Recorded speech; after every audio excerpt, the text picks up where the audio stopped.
Hello दोस्तों, तो कैसे हैं आप सब। तो जैसे कि आप सबको पता है, पबजी मोबाइल इंडिया में ऑफिशियली बैन हो चुका है और अभी किसी के पास कोई न्यूज़ नहीं है कि ये कब तक अनबैन होगा। तो इससे जो पबजी मोबाइल का ऑफिशियल डेवलपर था टेंसन, उसकी गांड फट चुकी है। और टेंसन से ज़्यादा गांड जिसकी फटी है वो है हम जैसे लोग जो पूरा दिन घर बैठे पबजी मोबाइल खेलते थे। तो इस टाइम पे हम सब एक ऑल्टरनेटिव गेम ढूंढ रहे हैं। तो यहाँ पे call of duty best option है, क्योंकि यूज़र इंटरफेस के हिसाब से, ग्राफिक्स के हिसाब से मार्केट में अभी जितने भी गेम्स अवेलेबल है उसमें से कॉल ऑफ ड्यूटी बेस्ट है। और पबजी मोबाइल जो ऑफिशियल कस्टम्स खेलते थे या टूर्नामेंट्स वगैरह खेलते थे या स्पोर्ट्स में अपना करियर स्टार्ट करने के बारे में सोच रहे थे, उनके लिए भी ये बहुत अच्छा ऑल्टरनेटिव है। क्योंकि कॉल ऑफ ड्यूटी मोबाइल के वर्ल्ड वाइड बहुत सारे इवेंट चलते हैं। अभी इंडिया का इवेंट चालू नहीं हुआ है, लेकिन बहुत जल्द इंडिया रीजन का इवेंट भी चालू होने वाला है। तो ये बहुत अच्छा टाइम है कॉल ऑफ ड्यूटी मोबाइल में स्विच करने के लिए। और जिनके पास बहुत अच्छा हायर एंड डिवाइस नहीं है, मिड रेंज फ़ोन यूज़ करते हो, वो भी टेंशन ना लीजिए, क्योंकि ये गेम बहुत बड़ा नहीं है, लगभग 2 GB साइज का है। तो जो मिड रेंज फ़ोन्स हैं उसमें भी ये गेम बहुत अच्छी तरह से सपोर्ट करता है। तो आज के वीडियो में हम बात करेंगे कॉल ऑफ ड्यूटी मोबाइल के इंटरफेस के बारे में, लोड आउट कैसे सेट करते हैं, लोड आउट क्या है, ये कितने ऑप्शंस, मल्टीप्लेयर, बैटल रॉयल, ये जो ऑप्शंस है उसके बारे में, और इसका जो सेटिंग ऑप्शंस है उसके बारे में मैं एक दूसरा वीडियो लाऊंगा जो डिटेल्स में एक्सप्लेन करूंगा कि आपको सेंसिटिविटी कितना रखना है, जायरो का सेंसिटिविटी क्या होना चाहिए, क्या नहीं होना चाहिए। क्योंकि यहाँ पे सेटिंग में बहुत सारे ऑप्शंस हैं जो पबजी मोबाइल में नहीं होते थे। तो इसीलिए अगर मैं इसी वीडियो में डाल देता तो वीडियो बहुत बड़ा हो जाता। तो ये मैं इसके लिए एक सेपरेट से वीडियो लाऊंगा बहुत ही जल्द। तो आज जो आप कॉल ऑफ ड्यूटी मोबाइल जब भी ऑन करोगे अपने फ़ोन में, आपको कुछ इस तरह का इंटरफेस देखने के लिए मिलेगा। तो यहाँ पे जैसे मेरे राइट हैंड स्क्रीन में आपको 3 ऑप्शंस देखने के लिए मिल रहे हैं, एक रैंक मैच, मल्टीप्लेयर और बैटल रॉयल। तो यहाँ पे रैंक मैच, तो रैंक मैच में आप देख सकते हो मेरा रैंक यहाँ पे है रुकी 3। तो यहाँ पे बहुत सारे रैंक दिए गए हैं, वेटरन, प्रो, एलिट वगैरह। तो यहाँ पे जो मैक्सिमम रैंक आप पहुँच सकते हो वो है लेजेंडरी। तो ये लेजेंडरी काइंड ऑफ कॉन्करर जैसा है। तो यहाँ पे मैं आपको जितनी भी चीज़ें बताऊँगा वो मैं थोड़ा पबजी के साथ रिलेट करूँगा ताकि आपको समझने में आसानी हो। तो यहाँ पे जो मैक्सिमम रैंक दिया गया है वो है लेजेंडरी। तो ये काइंड ऑफ कॉन्करर जैसा है पबजी में। तो यहाँ पे आप जितने भी रैंक मैच में जितने भी मैच खेलोगे वो आपको अपने रैंक के हिसाब से ओपोनेंट मिलेंगे। तो ऐसे जैसे अभी मेरा रैंक है रुकी 3, तो अभी मैं जितने भी ओपोनेंट्स मेरे को मिलेंगे वो मेरे रैंक के हिसाब से मिलेंगे। अभी हम यहाँ जाते हैं मल्टीप्लेयर मोड में। तो मल्टीप्लेयर मोड बहुत इंपॉर्टेंट है, क्योंकि अभी कॉल ऑफ ड्यूटी मोबाइल में जितने भी वर्ल्ड वाइड इवेंट्स हो रहे हैं वो मल्टीप्लेयर में ही हो रहे हैं। अभी बैटल रॉयल मोड का कोई ऑफिशियल इवेंट्स चालू नहीं हुआ है कॉल ऑफ ड्यूटी का। तो यहाँ पे ये लोड आउट, मल्टीप्लेयर में ये लोड आउट बहुत इंपॉर्टेंट है। तो ये लोड आउट वगैरह कैसे सेट करना है, उसका क्या काम है, वो मैं अभी आपको डिटेल में एक्सप्लेन करने वाला हूँ। तो अभी मल्टीप्लेयर में हम देख लेते हैं हमारे पास क्या क्या ऑप्शंस अवेलेबल हैं। यहाँ पे जैसे मल्टीप्लेयर में हमारे पास 3 ऑप्शंस अवेलेबल है, कोर, फीचर्ड एंड प्रैक्टिस। तो ये practice kind of A training ground जैसा है जो हमें पबजी मोबाइल में मिलता था। तो यहाँ पे 2 मोड मिल जाते हैं, एक ट्रेनिंग मोड और प्रैक्टिस वाइसेस एआई। तो इस ट्रेनिंग मोड में आपको बहुत सारे टारगेट दिए जाते हैं जहाँ पे आपको शूट करना होता है। और प्रैक्टिस वर्सेस एआई में ये काइंड ऑफ टीडीएम जैसा है। तो पबजी में जैसे आपको टीडीएम में मिलता था 4 वर्सेस 4, तो यहाँ पे भी ऐसे ही मिलता है। तो यहाँ पे जो आपके टीममेट्स रहते हैं वो भी बॉट होते हैं, जो आपके ओपोनेंट्स रहते हैं वो भी बॉट होते हैं। यहाँ पे मल्टीपल मैप्स भी अवेलेबल है ट्रेनिंग के लिए। तो आप अपने हिसाब से यहाँ पे मैप भी सेट कर सकते हो।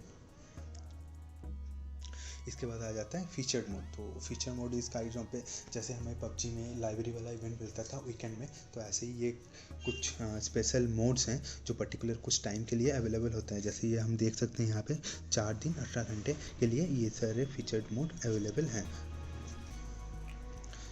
तो यहाँ पर भी आप रैंडम मैप सेट कर सकते हो इसके लिए भी। और फिर आ जाता है कोर। तो इस कोर में 8 ऑप्शंस अवेलेबल होते हैं। जैसे आ गया front line, team death match. तो ये फ्रंट लाइन काइंड ऑफ आपका जो पबजी में हम टीडीएम खेलते थे उस टाइप का है। तो यहाँ पे ऐसे 8 ऑप्शन दिए गए हैं। सर्च एंड डिस्ट्रॉय, इस काइंड ऑफ जो बंदे सीएस खेल चुके हैं वो रिलेट कर पाएंगे। सीएस में जैसे आपको बॉम्ब डिफ्यूज़ करना होता था या बॉम्ब प्लांट करना होता है, इस काइंड ऑफ वैसा ही है। तो इसमें भी बहुत सारे मैप्स अवेलेबल हैं खेलने के लिए। अब आप आ जाते हैं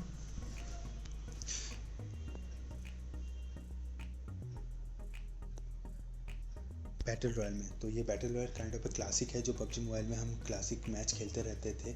मिरामार हो गया, इरानगेल हो गया, तो ये वैसा ही है, क्लासिक जैसा ही। तो यहाँ पे अभी एक ही मैप अवेलेबल है, तो दूसरा मैप भी बहुत ही जल्द आने वाला है कॉल ऑफ ड्यूटी में।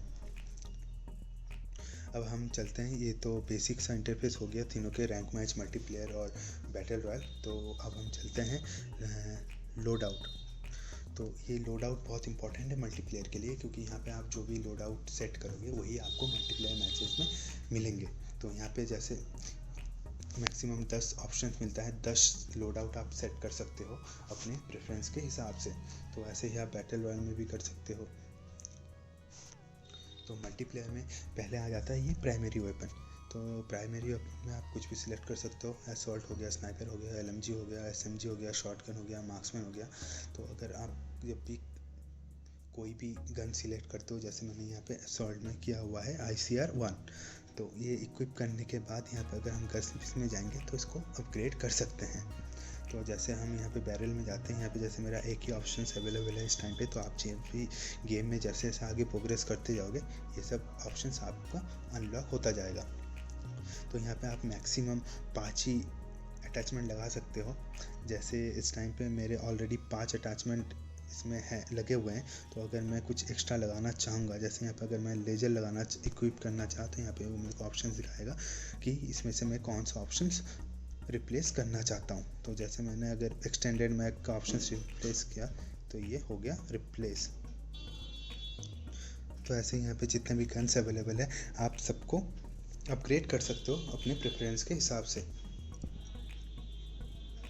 यहाँ पे सेम है स्नाइपर। तो जैसे आपको यहाँ पे 10 लोड आउट मिलते हैं, तो आप अपने प्रेफरेंस के हिसाब से 10 लोड आउट 10 टाइप के कर सकते हो। जैसे मैंने यहाँ पे पहला असॉल्ट राइफल के हिसाब से रखा है, फिर दूसरा स्नाइपर के हिसाब से। आपका इसके बाद आ जाता है सेकेंडरी वेपन। तो आप सेकेंडरी वेपन पिस्तौल, मेली, लॉन्चर कुछ भी सेट कर सकते हो। तो सेम इसको भी आप अपग्रेड कर सकते हो अपने हिसाब से। जैसे यहाँ पे मैंने मजल इक्विप किया है, ऐसे ही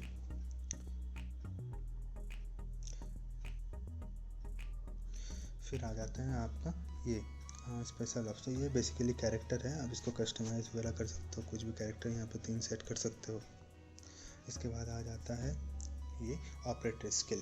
तो ये ऑपरेटर स्किल बहुत इंपॉर्टेंट है। जैसे यहाँ पे मैंने सेट किया हुआ है, तो प्यूरीफायर, डेथ मशीन। तो यहाँ पे मेरा डेथ मशीन सेट किया हुआ है। ऐसे ही जैसे आप गेम में प्रोग्रेस करते जाओगे, ऐसे ही ये सारे ऑपरेटर स्किल आपके अनलॉक होते जाएंगे। तो इसके बाद आता है आपका लीथल वेपन। तो लीथल वेपन में ऐसे ही सेम है, फ्रैग ग्रेनेड, मोल्टोव सेट किया हुआ है। ऐसे गेम में जैसे जैसे प्रेस करोगे ये आपका अनलॉक होता जाएगा। फिर यहाँ पे मैंने टैक्टिकल में ये सेट करके रखा हुआ है स्मोक ग्रेनेड। फिर आ जाता है पार्क। तो ये पार्क क्या है, जैसे यहाँ पे मैंने पार्क 35% फास्ट रिकवर वाला सेट करके रखा है। तो जैसे ही मेरा हेल्थ डिक्रीज़ होगा, जो इंक्रीज़ होगा मेरा HP हेल्थ रिकवरी होगा, वो नॉर्मल मोड से 35% ज़्यादा फास्ट होगा। तो यहाँ पे अपने हिसाब से आप सेट कर सकते हो। यहाँ पे बहुत सारे ऑप्शंस अवेलेबल है। सेम जैसे जैसे आप गेम में प्रोग्रेस करते जाओगे ये सारे पार्क आपके अनलॉक होते जाएंगे। तो ये kind of A special ability है। तो यहाँ पे आप मैक्सिमम 3 पार्क सेट कर सकते हो अपने हिसाब से। तो ये जो 10 लोड आउट है वो आप अपने हिसाब से, अपने प्रेफरेंस के हिसाब से 10 टाइप के लोड आउट सेट करके रख सकते हो। इसके बाद हम आ जाते हैं स्कोर स्ट्रिक। तो ये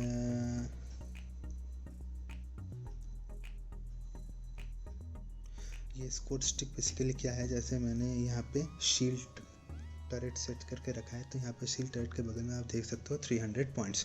ये जो 300 क्या है, जैसे आपको मैं एक एग्जांपल देता हूँ। जैसे आप एक गेम में, मल्टीप्लेयर गेम में एक एनिमी किल करने से आपको अगर 100 पॉइंट्स मिलता है, तो आप जब भी 3 एनिमी किल करोगे तो आपको मिलेंगे 300 पॉइंट। तो ये ऑप्शन ऑटोमेटिक एक्टिवेट हो जाएगा, तो आप इसको यूज़ कर सकते हो। ऐसे UAV के लिए हमें 400 पॉइंट चाहिए, इसके लिए हंटर किलर ड्रोन के लिए 500 पॉइंट चाहिए। ऐसे यहाँ पे जो मैक्सर होता है VTOL, उसके लिए हमें चाहिए 1600 पॉइंट्स। तो यह है स्कोर स्ट्रिक। तो यहाँ पे बस मल्टीप्लेयर में इतना ही है। और वैसे ही सेम हम अपना लोड आउट तो यहाँ पे बस मल्टीप्लेयर में इतना ही है। और वैसे ही सेम हम अपना लोड आउट सेट कर सकते हैं बैटल रॉयल मोड के लिए भी। तो अगर बैटल रॉयल मोड के लिए हम लोड आउट सेट करते हैं तो यहाँ पे गन वगैरह सेट करने की कोई ज़रूरत नहीं है। तो ये तो आपको ऑटोमेटिक पबजी जैसे मैप से ही कलेक्ट करने पड़ते हैं। तो लेकिन यहाँ पे जो है ऑपरेट क्लास ये आप सेट कर सकते हो यहाँ पे। जैसे यहाँ पे मैकेनिक सेट किया हुआ है, यहाँ पे बहुत सारे क्लास अवेलेबल हैं जैसे डिफेंडर वगैरह। ये कुछ काइंड ऑफ स्पेशल इक्विपमेंट आपको इन गेम में दिए जाते हैं ताकि आप गेम के अंदर यूज़ कर सकते हो। तो हर किसी का अपना अपना एडवांटेज है, डिसएडवांटेज है। तो वो जैसे जैसे आपका गेम प्ले है, गेम सेंस है, उस हिसाब से आप इसको यूज़ कर सकते हो। बेसिकली यहाँ पे नाइफ वगैरह का स्किन वगैरह मिलता रहता है। और यहाँ पे पैरासूट वगैरह भी आप सेट कर सकते हो पबजी जैसे जो भी।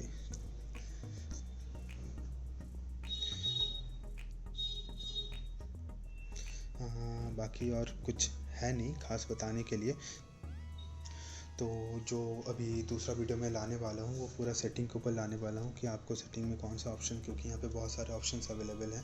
तो मैं पूरा डिटेल एक्सप्लेन करूँगा A to Z कि आपको जायरो में सेंसिटिविटी कितना रखना है, कैमरा सेंसिटिविटी आपका कितना होना चाहिए, क्या ऑप्शंस आप डिसेबल कर सकते हो, क्या ऑप्शंस आपको इनेबल करना चाहिए। तो ये लिए मैं एक सेकंड वीडियो बनाऊँगा। तो अगर आपको ये वीडियो अच्छा लगा होगा तो प्लीज़ इसको चैनल को लाइक कीजिए, क्योंकि ये चैनल का पहला वीडियो है। और चैनल को सब्सक्राइब कीजिए और ये वीडियो को अपने दोस्तों के साथ शेयर कीजिए।